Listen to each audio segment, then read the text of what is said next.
Hello, mwiriwe neza bakunzi b'ibiganiro binyura hano kuri TheHealth@Olivier.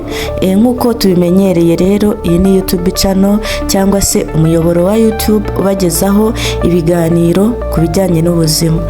Rero uyu munsi tugiye kurebera hamwe ikintu cy'ingenzi abantu benshi badakunda kwitaho, kandi nyamara iyo kititaweho uko bikwiye kigira ingaruka ku buzima bw'umubyeyi ndetse n'ubw'umwana.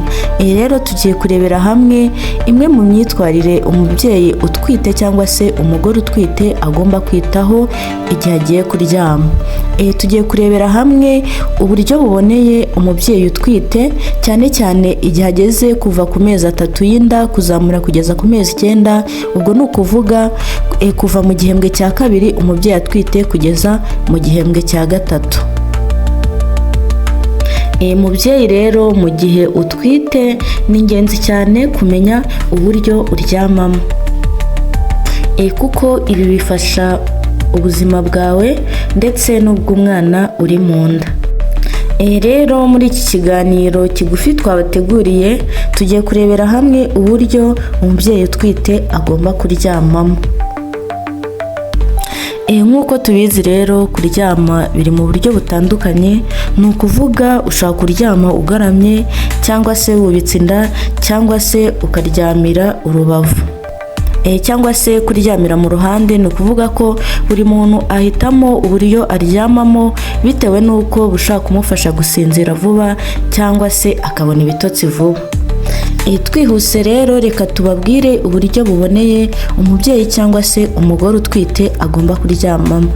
Uburyo bwa mbere ni ukuryama mu ruhande cyangwa se kuryamira urubavu, ariko ukaryamira igice cy'ibumoso cyangwa se mu ruhande rw'ibumoso cyangwa se left side. Umubyeyi rero agomba kuryamira mu ruhande rw'ibumoso. Impamvu nta yindi, ni uko ibi bifasha amaraso gutembera neza ajya ku mwana ndetse ajya no ku ngobyi y'umwana cyangwa se placenta. Ni ukuvuga ko iyo umubyeyi aryamiye mu ruhande rw'ibumoso, ibi rwose bituma amaraso atembera neza, umwana akabona amaraso ahagije ndetse no ku ngobyi y'umwana hakagerayo amaraso ahagije. Nk'uko tubizi rero, uko ingobyi y'umwana igenda ikura bitewe n'uko inda igejeje mu mezi 2 cyangwa se kuva mu mezi 3 cyangwa se igihembwe cya mbere kugeza ku mezi 9, rero inda igenda ikura ndetse n'umwana akarushaho gukura. Ibi rero bikagenda bitsindamira umuyoboro munini w'amaraso. Ni ukuvuga ko ibi bikanda iyi large blood vessel ariyo inferior vena cava, kandi uyu nguyu ari wo muyoboro ugarura amaraso mu mutima. Rero iyo uryamye mu ruhande rw'ibumoso bituma yanda ndetse n'umwana bidakanda wa muyoboro ugarura amaraso mu mutima. Ubwo umwana akabona amaraso ahagije n'umubyeyi akabona amaraso ahagije ndetse n'ingobyi y'umwana ikabona amaraso ahagije. Ni ukuvuga rero, iyo inda idatsindagiye umuyoboro w'amaraso, n'ubundi ibice byose bigize umubyeyi bibona amaraso ahagije. Urugero, nk'impyiko ziba zabonye amaraso ahagije, bikaba byatuma impyiko zikora neza zigasohora imyanda mu mubiri kuko ziba zabonye amaraso ahagije. Ndetse kandi ibi ngibi bigabanya kubyimba, yaba amaguru ndetse n'ibirenge, kandi bigabanya umuvuduko uterwa no kuba umuntu atwite.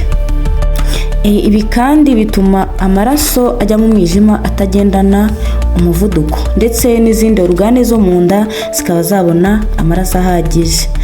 Tuvuze ku bijyanye n'uruhande rw'iburyo, uruhande rw'ibumoso cyangwa se mu ruhande, ariko no mu ruhande rw'iburyo umubyeyi yaryamamo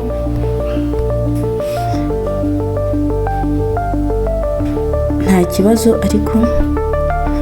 kibazo, ariko ababyeyi batwite basabwa kuryamira urubavu rw'ibumoso. Turabibutsa ko niba mukunda ibiganiro tunyuza hano kuri TheHealth@Olivier, mwajya mwibuka gukanda like, share ndetse na subscribe kugira ngo uko ikiganiro gisohotse mujye muhita mukibona, kandi n'abandi bashobore kubona cyangwa se ku accessinga bino biganiro, kuko usanga abantu benshi barabuze aho bakura amakuru ku bijyanye n'ubuzima. Reka turebe kandi rero uburyo umubyeyi utwite cyangwa se umugore utwite abujijwe kuryamamo, kuko ubu buryo iyo awuryamyemo bimugiraho ingaruka ari we ndetse no ku mwana. Rero ni ngombwa kubimenya, cyane cyane niba utwisaho bwa mbere cyangwa niba usanzwe unatwita, utazongera gukora iryo kosa ryo kuryama muri ubu buryo. Uburyo butemewe ni ukuryama ugaramye cyangwa se lying flat on the back. Nk'uko tumaze kubyumva rero, umubyeyi cyangwa se umugore utwite asabwa kuryamira urubavu, cyane cyane urubavu rw'ibumoso. Impamvu ni uko iyo aryamye agaramye cyangwa se akaryamira umugongo mu gihembwe cya kabiri cyangwa icya gatatu, bituma amaraso atagenda nk'uko twabibonye haruguru. Ibi bituma amaraso atagenda, ni ukuvuga amaraso ajya mu mutima afite imbaraga nkeya cyangwa se akagendana umuvuduko uri hasi. Impamvu rero nta yindi, nk'uko twabibonye, uko umwana agenda akura na nyababyeyi igenda yaguka, igenda ibyiga wa muyoboro mugari, rero bigatuma amaraso agaruka mu mutima afite imbaraga nkeya. Birumvikana rero iyo amaraso agaruka mu mutima abaye make, n'amaraso ajya ku ngobyi y'umwana ndetse no ku mwana aragabanuka, bityo umwana ntabone umwuka uhagije cyangwa se oxygene, ndetse n'umwana ntabone intungamubiri zihagije cyangwa se nutrients zimwe zinyura muri placenta zijya ku mwana. Rero iyo amaraso agarukanye mu mutima imbaraga nkeya, uwo mwana ntabwo abibona uko bikwiriye.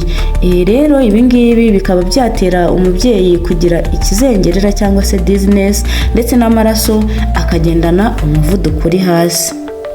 Ndetse kandi iyo amaraso abaye make ku mubyeyi, bitewe n'uko wa muyoboro mugari ugarura amaraso mu mutima watsindamiwe, uyu mubyeyi ashobora kumva ababaye umutwe, bikamutera isereri, ndetse ashobora no kumva acitse intege cyangwa se akagira iseseme.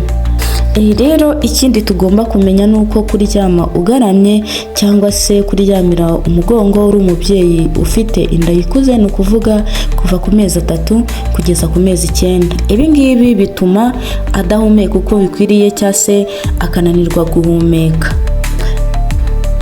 Kubera ko ingobyi iba yarakuze cyangwa se placenta yarabaye nini, iyo umubyeyi aryamye agaramye, iyi ngobyi ya placenta cyangwa se ingobyi y'umwana iragenda igatsindamira bya bihaha. Ni ukuvuga ko umwuka urajya winjira ari mukeya, ndetse no kuwusohora bigorane. Usanga umubyeyi agize ikibazo cyo guhumeka nabi bitewe n'uko yaryamye agaramye. Ariko cyane cyane ibi bikaba ku nda iva mu gihembwe cya kabiri kugeza mu gihembwe cya gatatu, ni ukuvuga kuri ya mezi 3 y'inda kugeza kuri ya mezi 9. Umwana aba yarakuze mu nda, nyababyeyi yarakuze, ndetse n'ingobyi y'umwana yarakuze. Rero uko uryama ugaramye, ibi bitsindamira ibihaha, birumvikana bizakubuza guhumeka, uhumeke nabi. Ubundi buryo bwa gatatu rero ni uburyo bwo kuryama wubitse inda.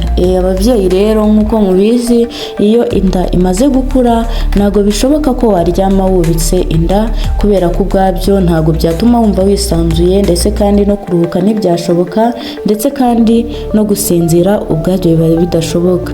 Rero ni na bibi cyane, kuko uko ugenda utsindamira inda cyangwa se iyo uryamye wubitse inda, byongera imbaraga kuri hahandi uryamye, bikaba byatuma habyiga yanda utwite. Rero murumva ko ibyo nabyo byagira ikibazo ku mwana uri mu nda, ndetse nawe ntabwo byaguha gutuza cyangwa se kumva uruhutse utuje. Rero mubyeyi niba utwite, birabujijwe kuryama ugaramye cyangwa se kuryamira umugongo, kuko nk'uko twabibonye, iyo iyi nda imaze gukura igatsindamira uyu muyoboro w'amaraso, bituma ingano y'amaraso agaruka mu mutima, ya maraso arajya ku mwana, ya maraso arajya ku ngobyi, ndetse n'aya maraso umubiri w'umubyeyi urakira aragabanuka. Niyo mpamvu ababyeyi mugomba kuryamira urubavu, ariko cyane cyane ishami ry'ubuzima ritubwira ko kuryama mu rubavu ukaryamira mu ruhande rw'ibumoso ari byo byiza, nk'uko twabibonye haruguru. Rero niba mwungukiye muri iki kiganiro, mwibuke gusangiza n'abandi kugira ngo bamenye amakuru, tugire ubuzima bwiza. Rero mwari kumwe na Jean Pierre, nk'uko mumaze kubimenyera, ndi umunyeshuri wiga ibijyanye n'ubuzima. Murakoze, mukomeze kugira ubuzima bwiza.